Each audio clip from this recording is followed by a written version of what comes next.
जय जवान जय किसान वंदे मातरम। आज हूँ 74तम साधारणतंत्र दिवस। आपण मानू साधारणतंत्र दिवस अनेक अनेक शुभेच्छा और अभिनंदन। 1947 मसीहा अगस्ट मास 15 तारिख दिन भारत तार स्वाधीनता लाभ करथिले मध्य से निजर संविधान सृष्टि करने को 1950 जाए समय लगी। तो 1950 मसीहा जानुआरी 26 तारिख दिन आम भारत निजर तार संविधान आईन सृष्टि करी निजे निजकू शासन करी शासित है।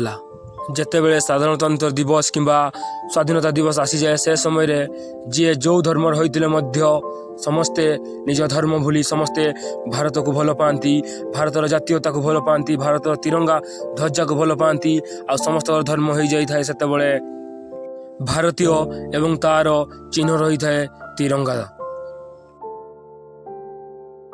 केवल यही 2 दिन हिंदू मुस्लिम ख्रीस्टियान समस्ते गोटे धर्म रही था। बाकी दिन मानक से निज धर्म को आपणी था एवं ख्रीस्टियान मुस्लिम मुस्लिम हिंदू हिंदू निजर धर्म को ग्रहण करें, निजर धर्म को से गुरुत्व दे था।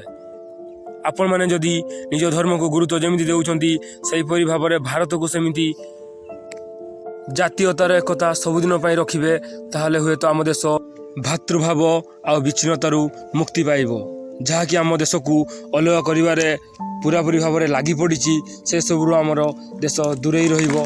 तेणु आपण मानू गोटे रिक्वेस्ट जे आजिका दिन में आम गोटे शपथ नेबा भारतर एकता को यहीपरि भाव में बजाय रखा, यह विच्छिन्न होगा देवानी, भारतर कृषक एवं सैनिक मानक सम्मान करवा, जहाँपाई आम देश आज सुरक्षित एवं जहाँपाई आम देश आज एत उन्नत मान रही से किसान। एमानकु मध्य केबे नीच आखिरे देखिबानी, एमाने होउछन्ति आमर भगवान। तेणुक आमे तो कही था जय जवान जय किसान।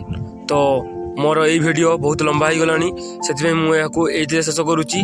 आजिकार ब्लॉग वीडियो नेक्स्ट टाइम संध्यार आपन को अपलोड करी से जाए अपेक्षा करूँ। आ जो मैंने मोर चैनल को सब्सक्राइब करना सब्सक्राइब कर दिंतु। Thank you. वंदे मातरम। जय हिंद।